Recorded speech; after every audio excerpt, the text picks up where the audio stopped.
santun dan inspiratif. Kami hadirkan berbagai kajian yang mencerahkan. Dan orang yang paling berhak mendapatkan kebaktian kita adalah orang tua kita. Tidakkah kita berpikir pada saat itu, waktu kita sakit, yang pertama kali kita ingat adalah Allah Subhanahu wa Ta'ala. Wahai Rasul, amalan apa sih yang paling dicintai sama Allah? Yang paling dicintai sama Allah itu adalah orang yang paling bisa memberikan manfaat untuk orang lain. Nabi SAW juga mengatakan ar-riba ithnan aw thalathun wa sab'una baban. Dosa riba itu 70 atau 72 atau 73 pintu dosa riba itu. Adnaha yang paling rendah misal ayyan kihar rajulu ummah, seperti seorang yang menzinai ibunya. Anda ingin membuang uang riba dan bertaubat? Salurkan untuk fakir miskin melalui Baitul Mal Rabbani dengan cara transfer ke rekening BNI Syariah 0388 008 009. Untuk konfirmasi atau info selengkapnya hubungi 0813 2969 5359. Bersihkanlah diri dari riba dan gapailah ridhonya. Ilmu Kalimanah Purbalingga. Kita ikuti kajian Muslimah bersama Ustadz Abdullah Zain. Siaran langsung ini disponsori oleh Ramani Azhar. Anak apa?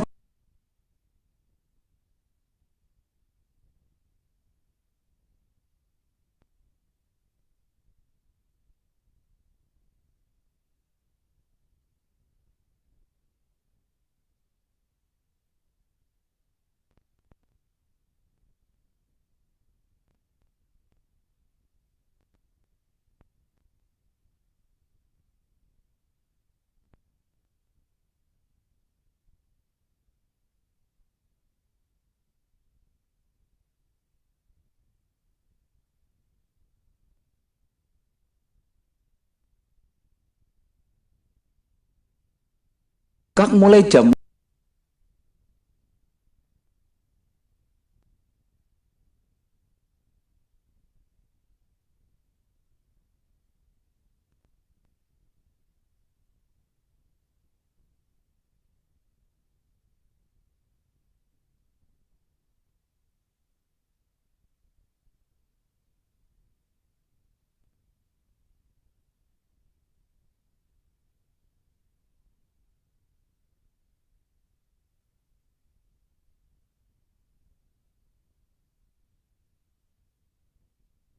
terangkat.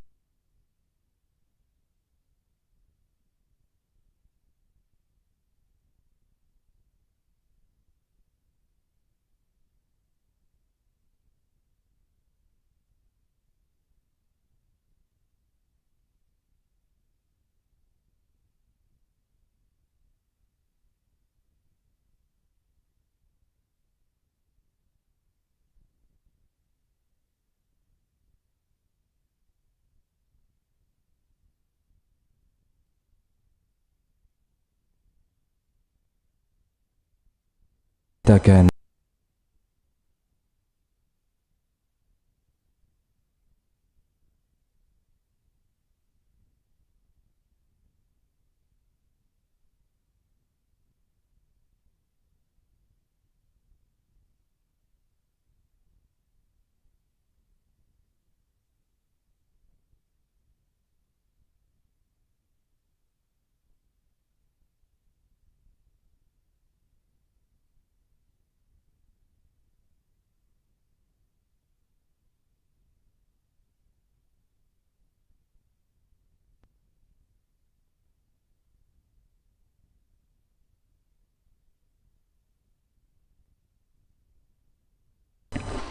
Bismillahirrahmanirrahim. Assalamualaikum warahmatullahi wabarakatuh.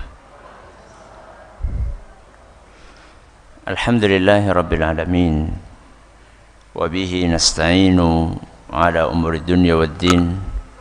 Wa sallallahu ala nabiyyina wa sayyidina Muhammadin wa ala alihi wa sahbihi ajma'in, amma ba'd. Kita panjatkan puja dan puji syukur kehadirat Allah Subhanahu wa Ta'ala.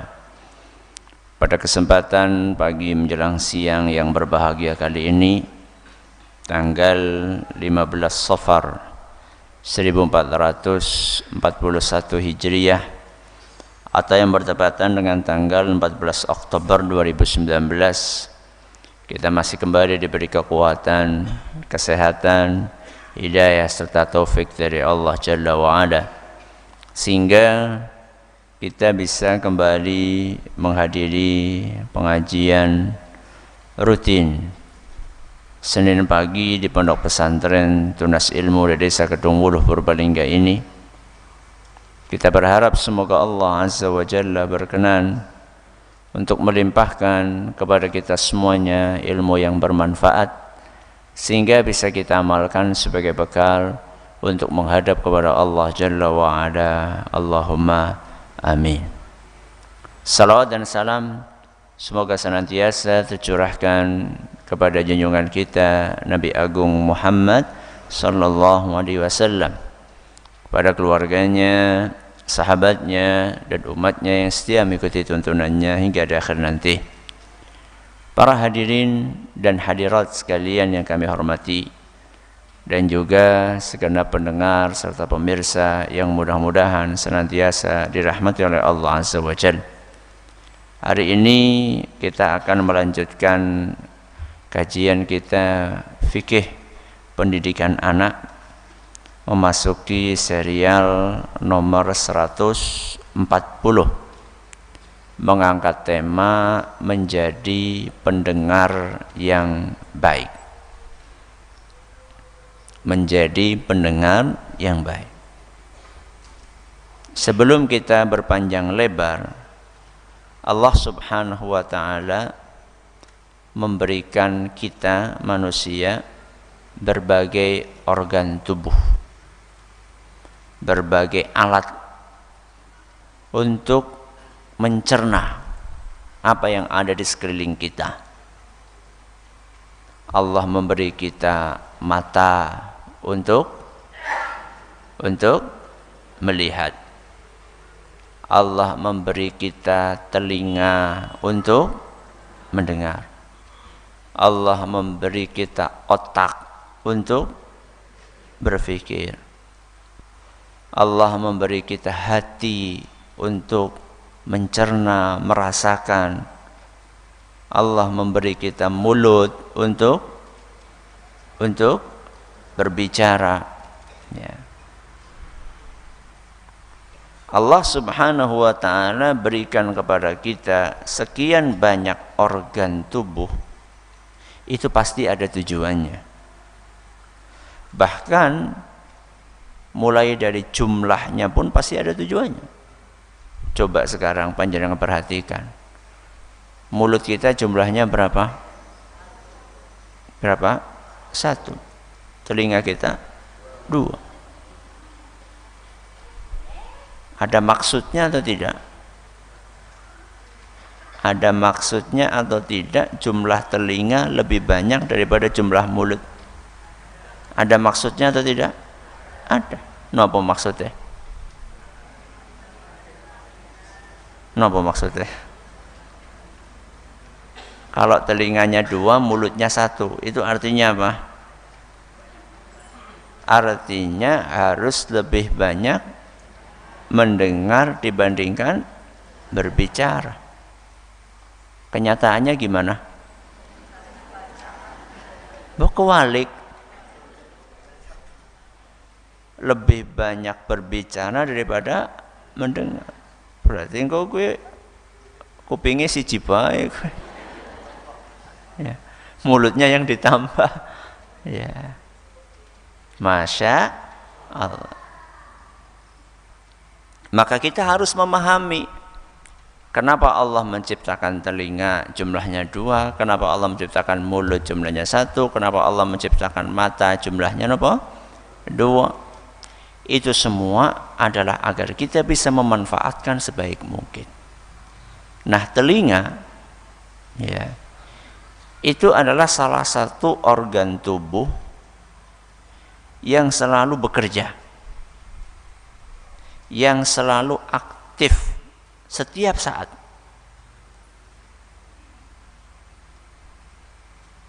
walaupun ketika kita sedang tidur. Percaya apa mboten? Percaya apa mboten? Percaya. Berbeda dengan mata. Berbeda dengan mata. Kalau mata sedang tidur, aktif napa mboten? Mboten, istirahat matanya. Tapi kalau telinga, ketika orang sedang tidur, dia tetap aktif. Buktinya, kalau ada suara, bangun apa mboten? Ya tergantung. Tergantung turunnya kayak watu apa ora. Panjenengan ya kalau lagi adzan subuh itu kan sedang tidur. Banyak di antara kita sedang tidur. Begitu terdengar suara adzan, bangun atau tidak? Bangun. Yang bangun, yang enggak juga banyak. Berarti aslinya telinga kita itu selalu aktif. Saya kasih sampel.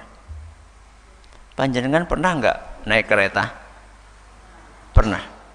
Ketika jenengan naik kereta itu, melihat enggak di kanan kiri rel kereta itu ada rumah? Lihat atau tidak? Banyak toh, banyak rumah di samping rel kereta api. Apa jenengan tidak kemudian berpikir, kisi bisa turu apa ora ya? Suara rel kereta api itu, suara kereta api itu keras atau lirih? Keras. Sudah suara gesekan antara roda besi dengan rel besi itu sudah keras. Kadang-kadang juga klaksonnya juga apa? Dibunyikan. Ya. Belum lagi suara antara sambungan gerbong dengan apa? Gerbong. Ya. Kok bisa ya orang yang rumahnya yang rumahnya di samping rel kereta bisa tidur? Kalau kita tanya mereka, Pak, apa jenengan tidak terganggu istirahatnya kalau misalnya jenengan itu pas lagi malam-malam ada kereta lewat? Jawabannya apa? Ya terganggu kalau terlalu memperhatikan. Berarti karena mereka sudah terbiasa sehingga mereka mengabaikan, tidak mempedulikan suara tersebut. Apakah telinganya tetap aktif? Tetap.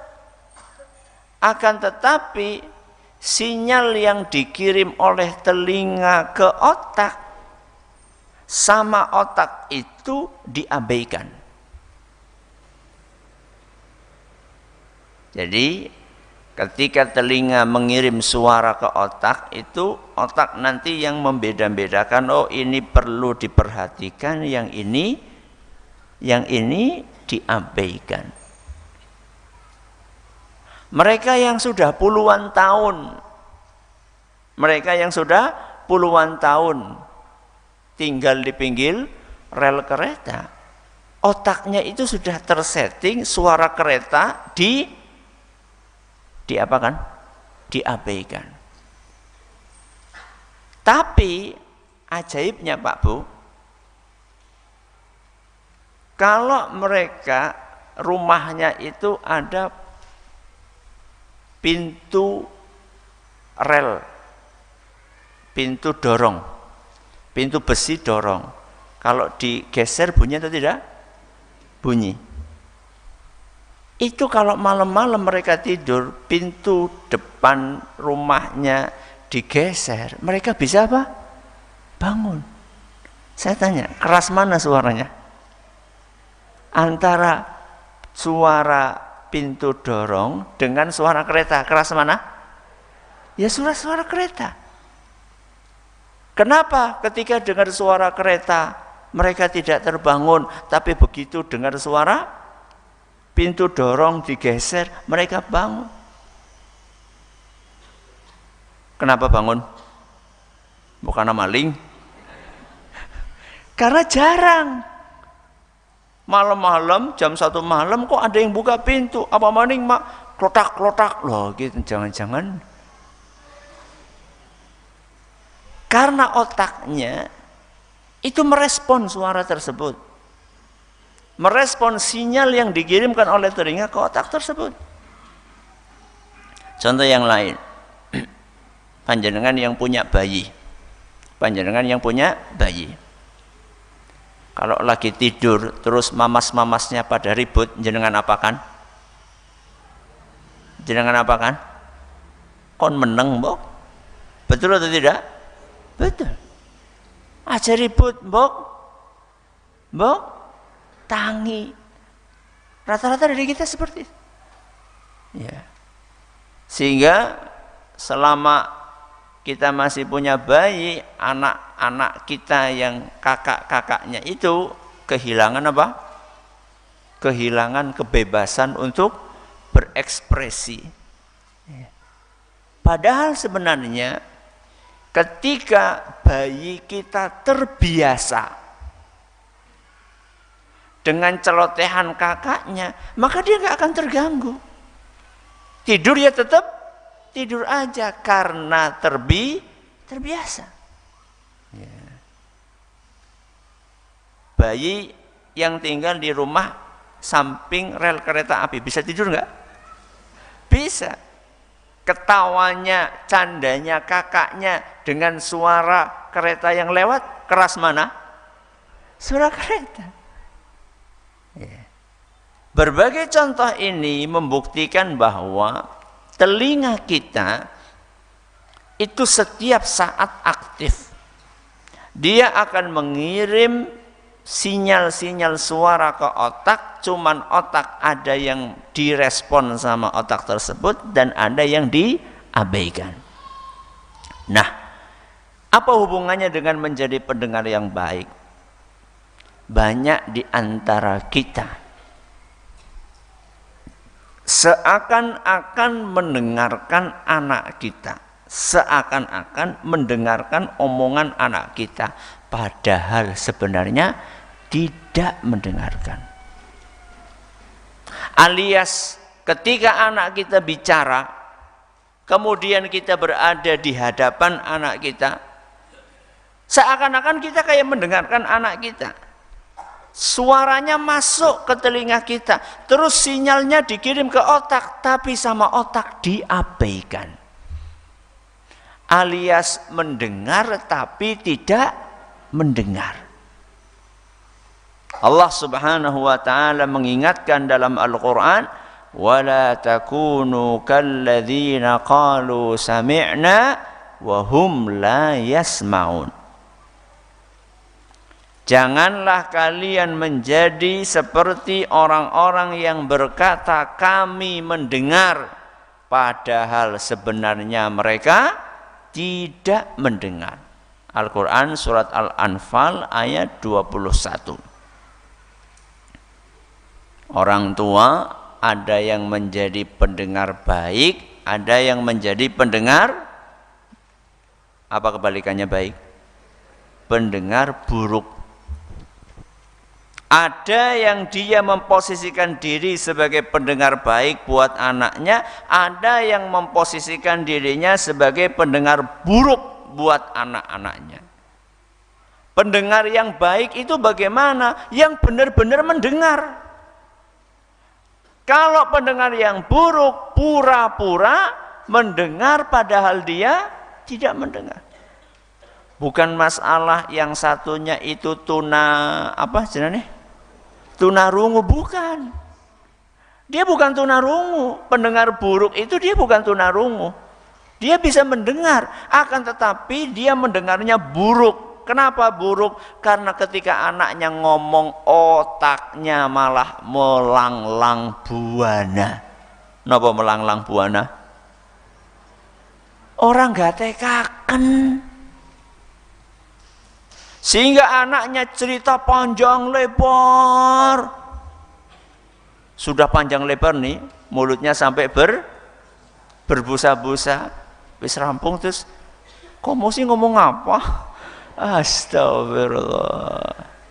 Bu, jenengan kalau ngomong cerita panjang lebar sama bapaknya, terus bapaknya, apa ya mau ya, pripun Bu? Jengkel apa mboten Bu? Jengkel. Ya. Itu artinya tidak memperhatikan. Ya. Dan salah satu indikator kuatnya adalah ketika lagi ngobrol, matanya bukan melihat kepada yang ngajak ngobrol, tapi malah kemana matanya? Ya apalagi kalau di zaman ini kalau bukan ke HP. Pak, jenengan pernah enggak ngajak istri bicara tapi HP ini tetap nang tangane bojone? Pernah? Pernah? Pernah apa sering? Ya. Mulai diajak ngomong malah dolanan HP. Ya. Perasaannya gimana Pak? Perasaannya gimana? Medegel. Ya pada kayak wingi bojone jenengan ya kayak gue pada bae. Mbok medegel berarti kan satu sama. Ya. Itu adalah indikator orang tua seakan-akan mendengar tapi tidak mendengar. Wah, yang lebih parah lagi, yang lebih parah dari itu kan tadi kan masih kelihatan mendengar. Yang lebih parah dari itu adalah orang tua yang ketika anaknya mau cerita malah disuruh diem. Ya. Ini biasanya kapan? Biasanya ketika orang tua sedang capek. Ya. Bapak baru pulang kerja. Bapak baru pulang kerja, tahu-tahu langsung disambut anaknya yang masih kecil, baru bisa bicara, pengen cerita gitu. Padahal jenengan baru pulang kerja. Pripun responnya? Pripun responnya? Sekarang anak-anak kesel kok. Ya Allah, kasihan apa mboten larene niku? Kasihan. Terus gimana Ustaz wong capek? Ya paling tidak direspon dulu. Ya, digendong, kemudian diajak keliling sebentar. Paling kan apa sampai 1 jam? Paling pinter menit? Paling 5 menit. Ya, digendong, dia cerita, biarkan dia cerita. Wong anak kecil cerita masa nganti 2 jam kok ora. Wong dia baru bisa apa? Baru bisa bicara kok. Paling juga kosakatanya masih sangat terbatas, cuma 1, 2, 3, 10, 20, 30. Udah biarkan dia berceloteh, kita dengerin. Ya, itu pendengar yang baik, namanya seperti itu. Ya, bukan malah dibentak. Ya. Baru mau ngomong, jangan ngomong, anak karo ibu bae ngana. Ternyata ibunya juga sudah seharian kerja di dapur, wis apa? Wis kesel. Terus priwe? Wis ngana dolan HP bae. Ada yang seperti itu? Ada. Akhirnya ketika anak kecanduan HP, baru saat itu, ya Allah, kenapa ya anak saya susah lepas dari HP? Loh jenengan yang ngajari setiap hari kasih HP. Tidak mau berkorban barang 5 menit, 10 menit untuk mendengarkan celotehan anak. Ya. Jadi pendengar yang baik itu adalah pendengar yang mendengarkan dengan penuh perhatian atau menyimak apa yang disampaikan oleh orang yang bicara. Seperti jenengan sekarang ini jenengan sedang menjadi pendengar yang baik. Kenapa? Karena menyimak. Ya. Menyimak dengan khusyuk, tapi jangan dipahami menyimak khusyuk terus nganti dengklu kayak gue. Terus suwe-suwe kok nafasnya kok teratur gitu loh. Jebule malah tur. Ya. Jadi pendengar yang baik itu adalah pendengar yang menyimak, ya, mendengar dengan penuh perhatian, kemudian menanggapi kalau diperlukan. Jadi bukan hanya mendengar, ya contoh nih pendengar yang baik tapi kurang menanggapi itu, bojone cerita dawa banget. Wis Bu, wis sampun Pak, ya wis.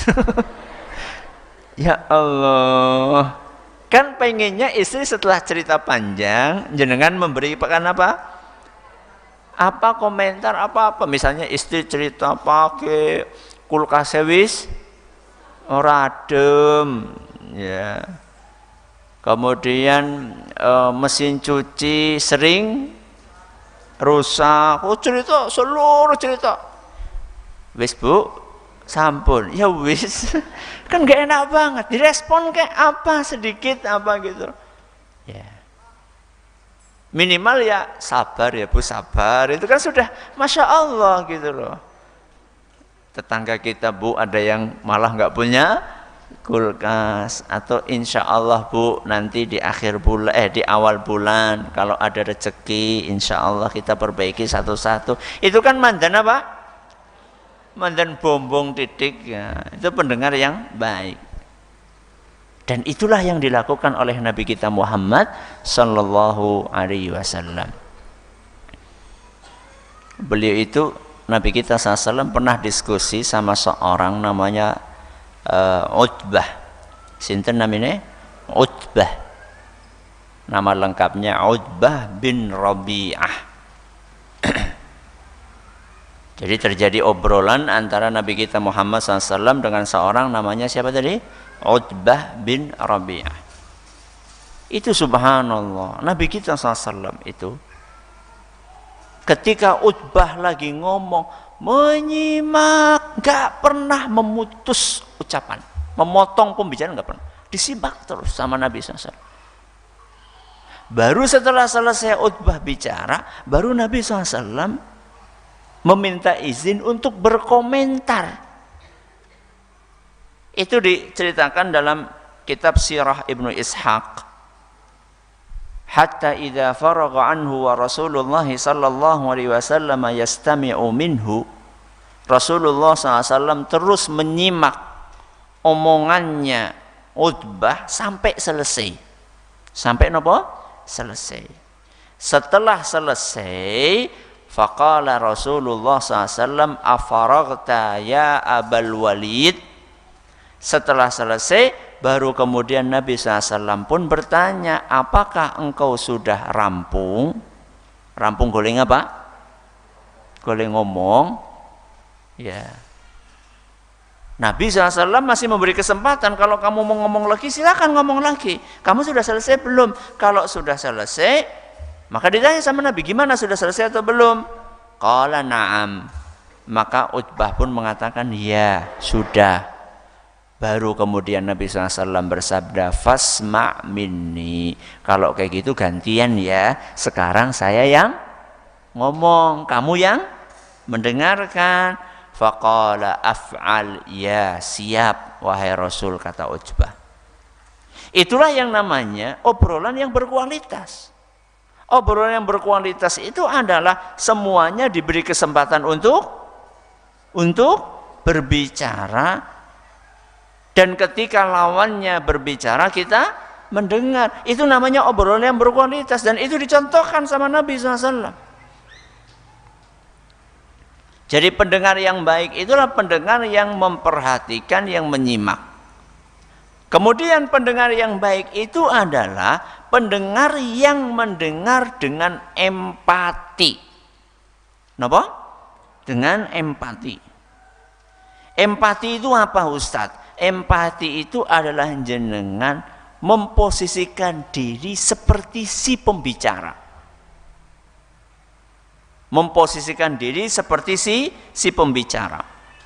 Emang keuntungannya apa Ustadz? Keuntungannya kalau kita memposisikan diri seperti si pembicara itu akan terdorong untuk lebih terbuka. Ini ya kuncinya, jenengan kadang-kadang merasa anak saya kok tertutup. Anak saya kok nggak mau cerita, ada apa-apa diam. Mungkin bisa jadi pemicunya dari kita. Ketika anak kita cerita, kita tidak memposisikan seperti dia. Misalnya anak cerita, wah tadi di jalan panas kayak gini, capek, kayak gue topek. Itu kan nggak ada apanya, nggak ada empatinya. Sehingga apa yang terjadi? Anak putus asa, kapok dia. Cerita sama bapak nggak enak, cerita sama ibu nggak enak. Akhirnya dia milih cerita sama siapa? Sama teman-temannya. Ya mending kalau temannya teman yang baik. Ternyata temannya nggak baik. Dia merasa eksistensinya itu diakui sama teman-temannya. Coba sekarang saya tanya sama jenengan, anak-anak pang, anak-anak apa? Pang, yang rambutnya dicat oranye, terus dibikin mohak berdiri, yang mereka tidur di mana? Di perapatan, di emper toko. Mereka punya orang tua enggak? Punya atau tidak? Rata-rata punya. Loh gimana enggak punya orang tua? Anak di muka bumi masa enggak ada orang tuanya sih? Orang-orang bingung ya, enggak mungkin kan? Mereka ada orang tua. Tapi kenapa mereka milih untuk tidur di emper toko daripada tidur di rumah yang lebih yang lebih nyaman? Kenapa mereka lebih milih minta-minta daripada tinggal di rumah yang makanannya sudah tersedia? Mungkin ya, salah satu penyebabnya karena eksistensinya, keberadaannya di rumah itu tidak dihargai atau kurang dihargai. Ketika dia cerita, dicuekin sama orang tuanya. Ya. Orang tuanya tidak empati dengan suasana hati. Ketika anaknya sedang sedih, harusnya ya kita ikut merasa sedih. Ya. La yu'minu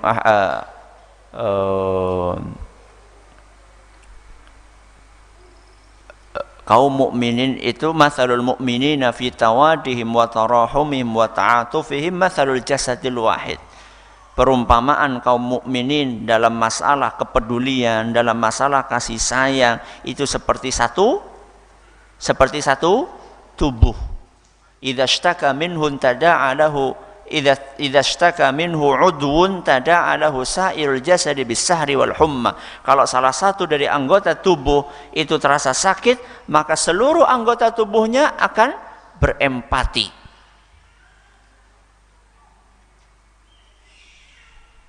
Yang sakit memang gigi, tapi mata ikut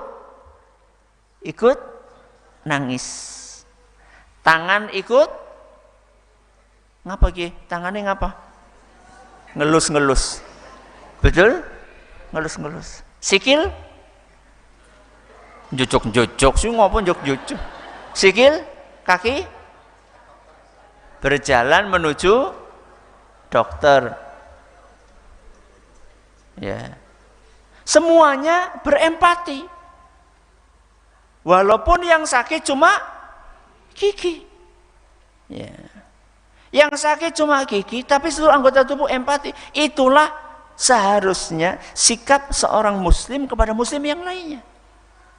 Jadi ketika jenengan mendengarkan cerita anak jenengan yang sedang bersedih, nangis karena habis dipukul sama temannya, seyogyanya kita itu ikut merasakan apa yang dia rasakan, walaupun bukan kita yang dipukul.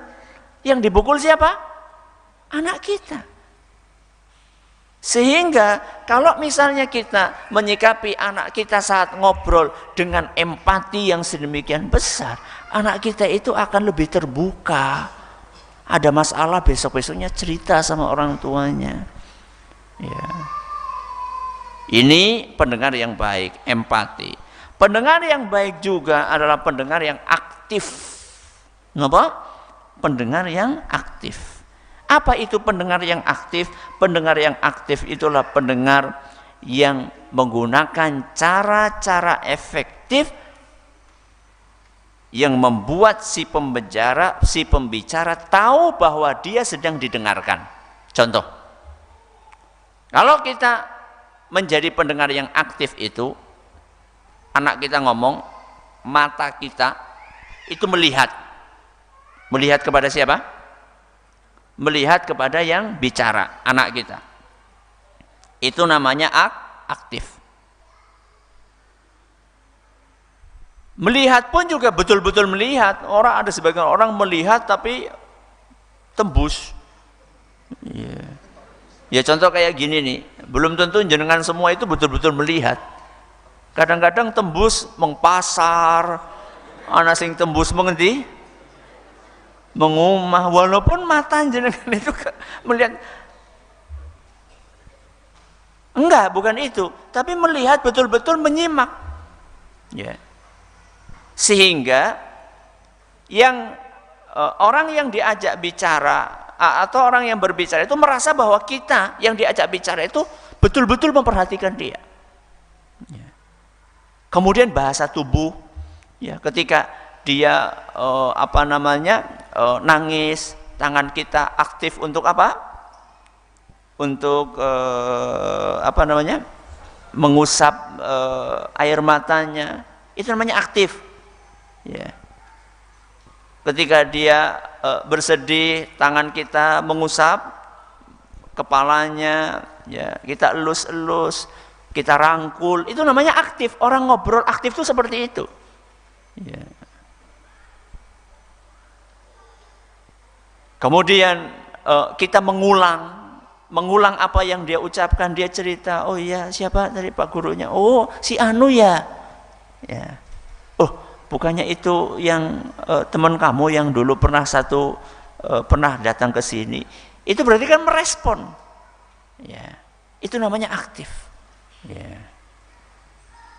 Nah, kemudian kalau dia sudah selesai bercerita, baru kita berusaha untuk memberikan tanggapan, masukan. Itu pun kalau dia menginginkan masukan tersebut. Dan gak harus hari itu. Ya, kalau anak sedang labil emosinya, kalau kita langsung nasihati panjang lebar, kita ceramai sampai 1 jam, turu desit nggak bocah. Ya. Jadi biarkan, mungkin dia sekarang masih labil, kita bisa kasih tanggapan besok, misalnya ketika sudah agak agak stabil emosinya.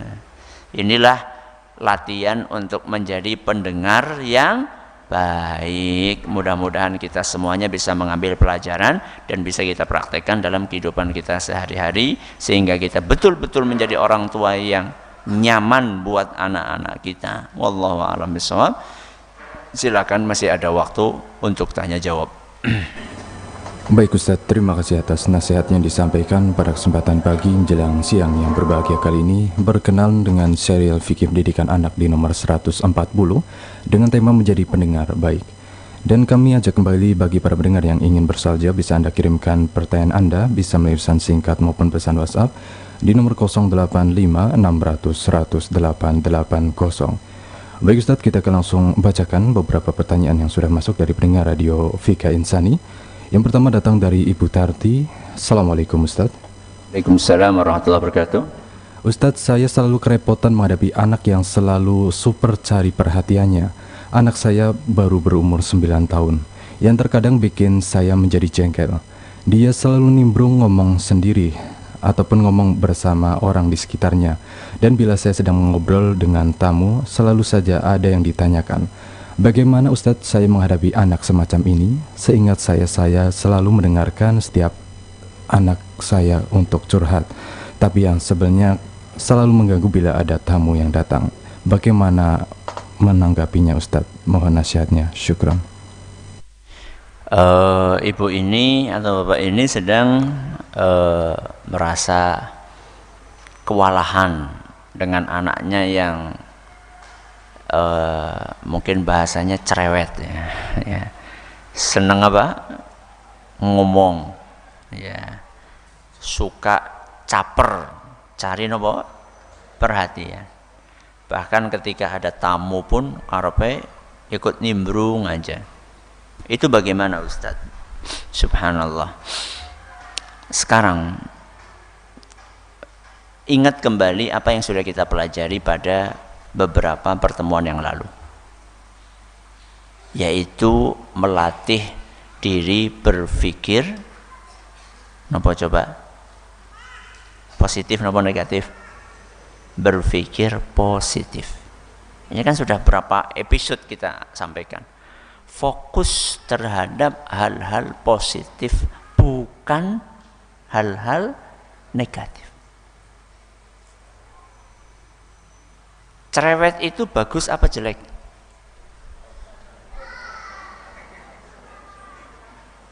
Positif atau negatif? Hah? Tergantung. Tergantung. Bisa positif, bisa negatif.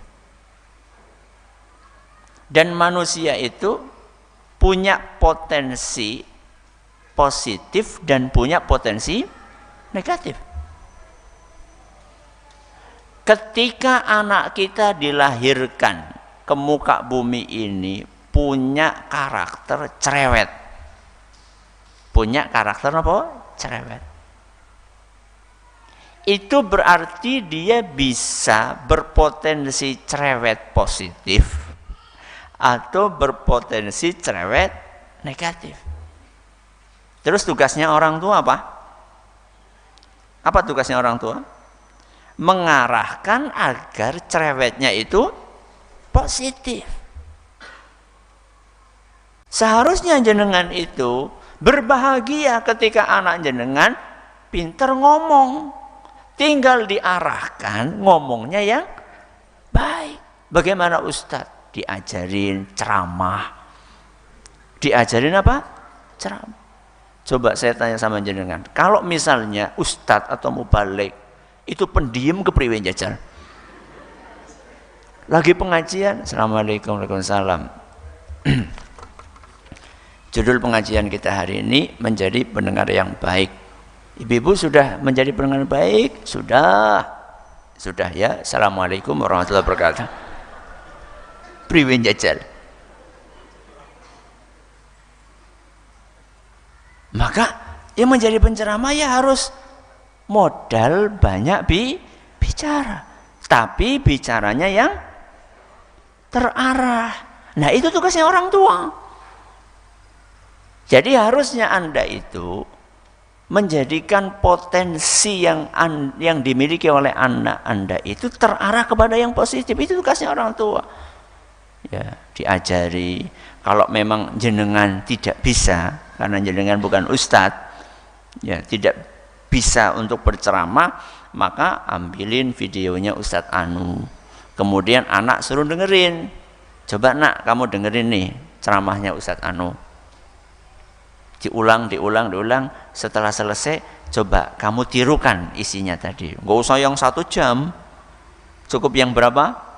5 menit, 7 menit, 3 menit. Sudah, kamu coba contoh itu Ustadznya tadi ngomong. Dilatih seperti itu.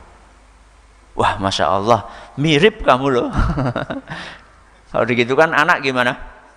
Senang. Loh, ada seorang ahli hadis. Beliau mau menekuni ilmu hadis karena apa? Karena dahulu ada seorang ulama yang mengomentari tulisan dia. Jadi ada anak kecil nulis di kertas, kemudian ada seorang ulama ngelihat tulisannya. Lalu apa kata ulama tersebut? Khattuka yushbihu khattal muhaddithin. Nah, gaya nulismu itu mirip kayak gaya nulisnya para pakar ulama hadis.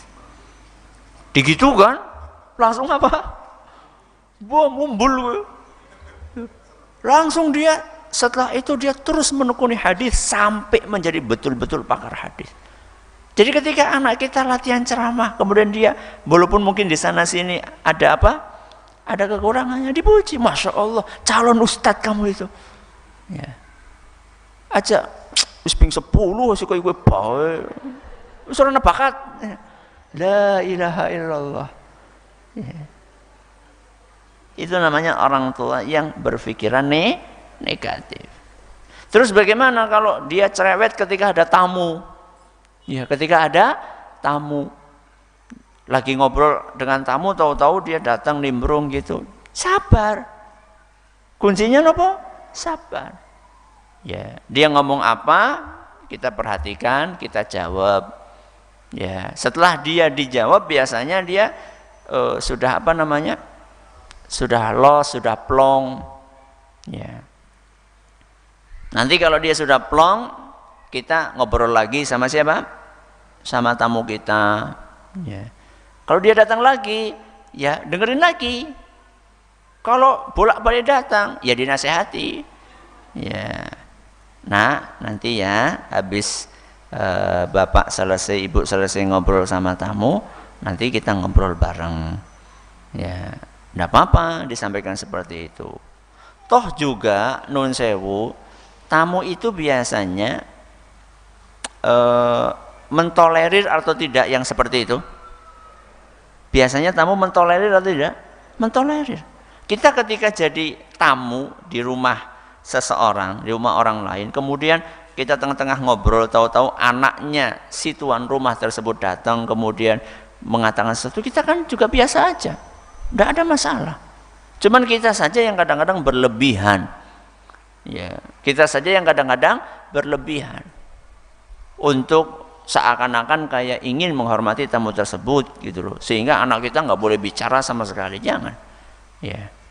Dan kalau itu terulang dari anak kita, ada baiknya anak tersebut dikasih pengarahan. Ya, ketika nggak ada tamu tentunya.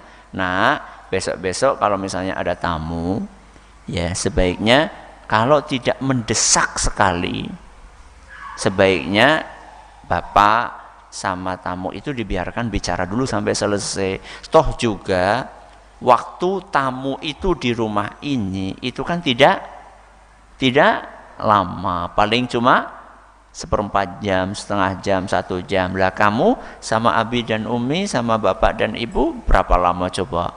Nah, jadi kasih nasihat seperti itu. Nggih, monggo.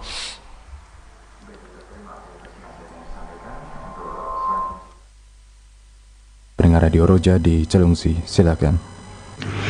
Jazakallahu khairan wa barakallahu fikum atas kesempatan yang diberikan kepada kami. Pertanyaan dari pendengar Radio Roja. Assalamualaikum warahmatullahi wabarakatuh, Ustaz. Waalaikumsalam warahmatullahi wabarakatuh. Ya Ustadz, apa yang harus dilakukan orang tua ketika anaknya bercerita tentang kelakuan teman-temannya? Apakah termasuk ghibah ketika anak-anak yang berbicara? Dan bagaimana menanggapi hal tersebut Ustadz? Mohon nasihatnya. Jazakallahu khairan. Wa jazakumullah khairan. Bagaimana menyikapi anak-anak kita ketika cerita tentang perilaku temannya? Ketika bercerita tentang perilaku temannya, apakah itu termasuk ghibah? Tergantung yang dia ceritakan perilaku baik atau perilaku buruk. Kalau perilaku buruk ya masuk kategori ghibah. Sikap kita bagaimana? Sikap kita pelan-pelan kita belokkan. Pelan-pelan kita belokkan. Misalnya, oh si anu kayak gini, pelit gini. Kita pelan-pelan kita belokkan. Tahu nggak? Ada temenmu itu yang biasa datang kemari itu yang sering bawa makanan, siapa namanya? Ya, jadi kita belokkan. Ya, jangan langsung kita cut. Ya, khawatirnya kalau langsung kita cut nanti anak kita akan mutung. Ya, anak kita akan ngambek. Ya.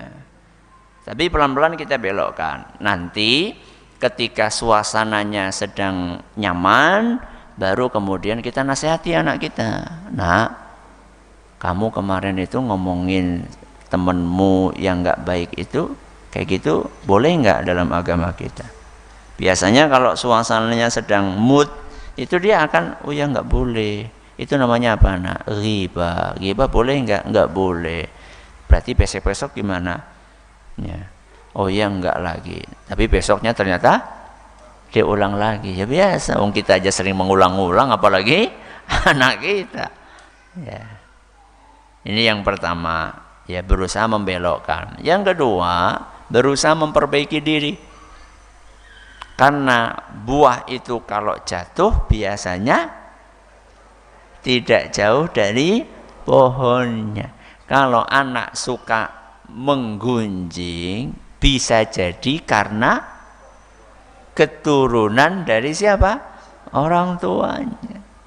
Setiap hari dia mendengarkan ibunya ngerumpi, ya, sama tetangganya. Akhirnya anaknya juga ikut-ikutan ahli ngerumpi, mengikuti perilaku orang tuanya. Ini yang kedua, perbaiki diri. Ya, silakan.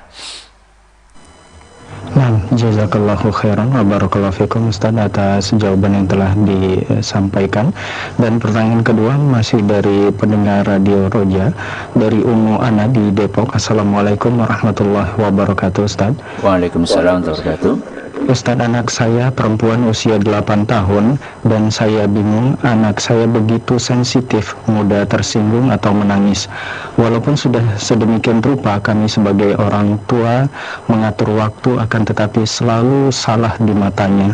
Dari awal bangun tidur sudah kami bangunkan dengan cara yang halus dan tetap sabar mengikuti kemauannya, akan tetapi tetap selalu ngambek karena ada salah sedikit menurut anak tersebut.